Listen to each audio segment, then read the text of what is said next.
بسم اللہ الرحمن الرحیم۔ شروع اللہ تعالیٰ کے نام سے جو بڑا مہربان نہایت رحم کرنے والا ہے۔ السلام علیکم ناظرین۔ رسول اللہ صلی اللہ علیہ وسلم کی عمر 8 سال 8 ماہ تھی جب آپ کے دادا عبد المطلب کا انتقال ہوا۔ دادا کے انتقال کے بعد آپ اپنے چچا ابو طالب کی کفالت میں آ گئے اور 25 سال کی عمر تک ان کے ساتھ ان کے گھر میں رہے۔ اس دوران اپنی عمر کے 9 یا 11ویں سال پیغمبر اسلام تجارت کے سفر میں اپنے چچا ابو طالب کے ساتھ شام گئے۔ جس وقت ابو طالب نے تجارت کے لیے شام جانے کا ارادہ کیا، اس وقت عرب میں انتہائی گرمی پڑ رہی تھی۔ بالخصوص مکے سے شام تک کا راستہ انتہائی گرم راستہ تھا۔ سفر کے لحاظ سے بدترین موسم تھا، لیکن تجارت کے اعتبار سے بہترین موسم تھا۔ ابو طالب کے اوپر پورے خاندان کی ذمہ داری تھی، بلکہ خانہ کعبہ میں آنے والے تمام مہمانوں کا خرچہ بھی ابو طالب کے ذمہ تھا۔ اس لیے تجارت کے سفر پر جانا ضروری تھا۔ ابو طالب تجارت کے سفر کی تیاری کر رہے ہیں۔ خاندان کے بزرگ یہ دیکھ کر حیران ہو گئے کہ ابو طالب کی تیاری اس طرح ہے جیسے وہ اپنے بھتیجے کو بھی ساتھ لے جانا چاہ رہے ہیں۔ ابو طالب کے ساتھی ایک طرح گھبرا گئے اور کہا، اے ابو طالب، کیا ارادہ ہے؟ کیا اپنے یتیم بھتیجے کو بھی ساتھ لے جاؤ گے؟ ابو طالب نے کہا، ہاں۔ خاندان کے بزرگ کہتے ہیں، یہ کیا غضب کر رہے ہو؟ راستہ اتنا خطرناک ہے کہ جوان آدمی کے لیے راستہ طے کرنا اتنا مشکل ہے۔ اور کہا، 10-11 سال کے بچے کو کہاں اتنی زحمت اور پریشانی میں لے کر جاؤ گے؟ صحرائی راستہ ہے، پانی نہیں ملتا، گرمی انتہائی شدید ہوتی ہے، چور اور ڈاکوؤں کا خطرہ ہوتا ہے، سواری کے جانور راستے میں گر گر کر مرتے رہتے ہیں، تم اپنے اس بھتیجے کو اس زحمت میں کہاں مبتلا کرو گے؟ ابو طالب نے کہا کہ کچھ بھی ہو جائے میں اپنے بھتیجے کو اپنے ساتھ لے کر جاؤں گا۔ یہاں پر کون ہے کہ جس کے حوالے میں اپنا بھتیجا کر جاؤں؟ کیا تمہیں معلوم نہیں میرے لیے میری جان سے زیادہ قیمتی میرا بھتیجا ہے؟ اور اسی وقت میرے دل کو سکون اور اطمینان ہوگا جب میرا بھتیجا میرے ساتھ ساتھ میری آنکھوں کے سامنے رہے گا۔ یہ ایک امانت ہے جو میرے سپرد کی گئی ہے۔ جناب ابو طالب کا عزم اور ارادہ دیکھ کر خاندان کے لوگ خاموش ہو گئے۔ ابو طالب نے نبی پاک صلی اللہ علیہ وسلم کو لے جانے کا پکا ارادہ کر لیا۔ اگر وہ مکے میں چھوڑ کر جاتے ہیں تو دشمنوں کا خوف اور خطرہ ہے۔ خاندان والے کتنی ہی حفاظت کریں مگر وہ تو ویسے ہی حفاظت کریں گے جس طرح بزرگ بچوں کی حفاظت کرتے ہیں۔ ابو طالب کو معلوم تھا کہ یہ کوئی عام بچہ نہیں ہے، کیونکہ عام بچے کی حفاظت اس طرح کی جاتی ہے کہیں یہ راستہ نہ بھول جائے، کہ کوئی جانور حملہ نہ کر دے، اور زیادہ سے زیادہ یہ کہ کوئی جانور اسے اٹھا کر نہ لے جائے۔ مگر اس طرح تو حفاظت نہیں ہو سکتی، یہودی، عیسائی، کاہن سب دشمن ہیں، ان سب سے بچے کو بچانا ہے، اور اس طرح بچے کی حفاظت کون کرے گا؟ ابو طالب ایک طرف تو ارادہ کر رہے ہیں کہ میں اپنے بھتیجے کو اپنے ساتھ لے کر جاؤں، کیونکہ اس کے علاوہ اس کی حفاظت کا اور کوئی راستہ نہیں ہے، اور دوسری جانب یہ بھی دل میں خیال ہے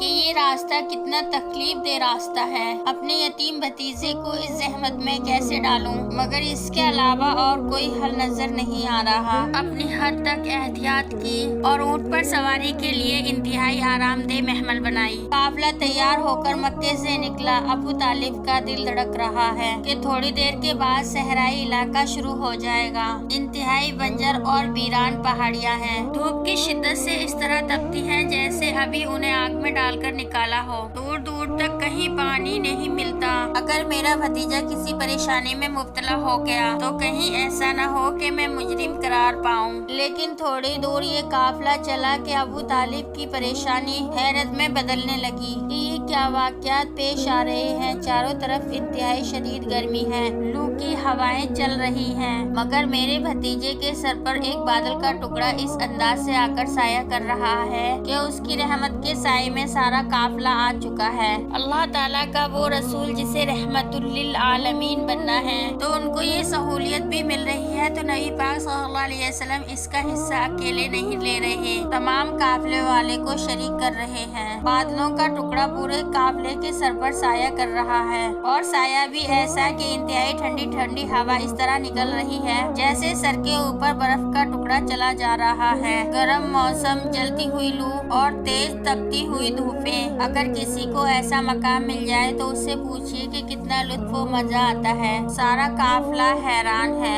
البتہ قافلہ یہ نہیں سمجھ پا رہا تھا کہ اس کا سبب کون ہے۔ ابو طالب کو پتا ہے کہ اس کا سبب کون ہے۔ اب اطمینان ہوا کہ دل میں جو خیال آیا تھا وہ کتنا غلط تھا۔ میں یہ سمجھ رہا تھا کہ بچے کی حفاظت مجھے کرنی پڑے گی۔ یہ تو ذہن سے نکل ہی گیا کہ خدا کا نمائندہ ہے، اس کی حفاظت پروردگار عالم خود کرے گا۔ اگر یہ کسی قافلے میں بھی جائے تو قافلے والے کا احسان اس پر نہیں ہوگا، بلکہ اس کی وجہ سے سارے قافلے والے کو رحمتیں ملیں گی۔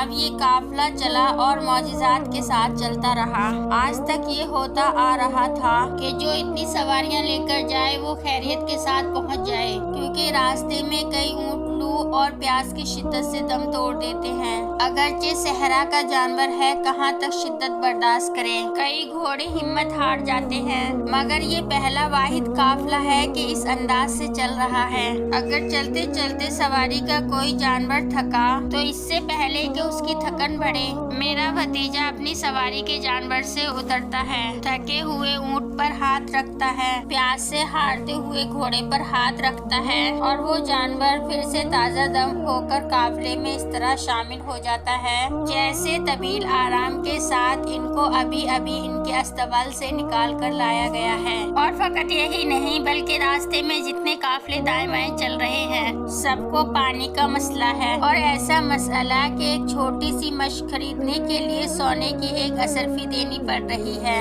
مگر ہمیں پانی کا مسئلہ ہی کہیں نہیں ہوا۔ جہاں ہم جاتے ہیں شام کے وقت آرام کرنے کی یا دوپہر کے وقت کچھ دیر سانس لینے کی ضرورت پڑتی ہے۔ انتہائی بنجر علاقہ ہے، مگر جہاں یہ قافلہ اترتا ہے وہاں خود پہ خود سبزہ نمودار ہو جاتی ہے، ہرے بھرے درخت نظر آنے لگتے ہیں، چھوٹا سا باغ تیار ہو جاتا ہے، ٹھنڈی ہوا کے درمیان باغ میں بیٹھتے ہیں اور ساری تھکن دور ہو جاتی ہے۔ وہ قافلہ چل رہا ہے، ابو طالب یہ معجزات دیکھ رہے ہیں اور حیران ہو رہے ہیں، ان کا اطمینان بڑھتا جا رہا ہے کہ میں نے بالکل صحیح فیصلہ کیا تھا۔ نہ صرف یہ کہ میرا بھتیجا میرے سامنے ہے بلکہ اس کی برکت سے ہماری پریشانیاں دور ہوتی جا رہی ہیں، یہاں تک کہ چلتے چلتے عرب کا علاقہ ختم ہوا اور شام کا علاقہ شروع ہوا۔ سرحد پر ایک شہر تھا جس کا نام اسرا تھا۔ جب وہاں پر قافلہ پہنچا تو دوپہر کا وقت تھا، تھوڑی دیر آرام کرنا چاہا، ایک بالکل سوکھا ہوا درخت تھا۔ قافلہ اس کے قریب گیا، رسول اللہ صلی اللہ علیہ وسلم سواری کے جانور سے اترے، اس درخت سے ٹیک لگا کر بیٹھ گئے، درخت سرسبز شاداب ہو گیا۔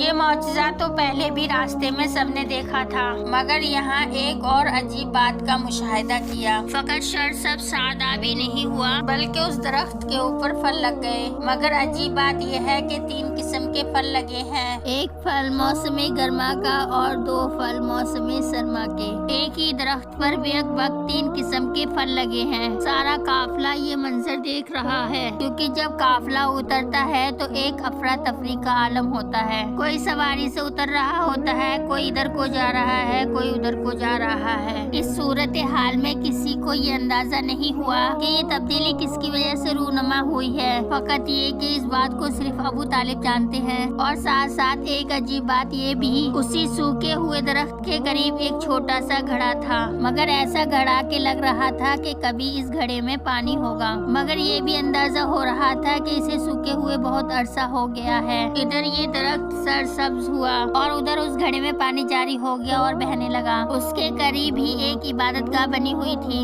جو کہ بحیرہ نام کے ایک راہب کی تھی۔ وہ راہب تمام عیسائیوں میں مانا ہوا راہب تھا، انتہائی مقدس، پرہیزگار اور انتہائی عبادت گزار۔ سالوں سے یہ اپنی عبادت گاہ سے باہر نہیں نکلا تھا۔ آج جب کہ وہ اپنی عبادت میں مصروف ہے، اچانک اسے ایسا لگا کہ اس کی عبادت گاہ میں زلزلہ آیا ہو۔ بحیرہ کو ایسا لگا جیسے میری عبادت گاہ ہلی ہو، اور فقط ہلی ہی نہیں بلکہ ایسا محسوس ہوا کہ وہ اپنی جگہ سے تھوڑی آگے بڑھی ہو، اور باقی لوگوں کو تو یہ اندازہ ہی نہیں ہو سکا تھا۔ اور بحیرہ راہب بھی ہے اور اس انتظار میں بیٹھا ہے کہ یہ واقعہ کب پیش آتا ہے، پتہ نہیں اسی انتظار میں اسے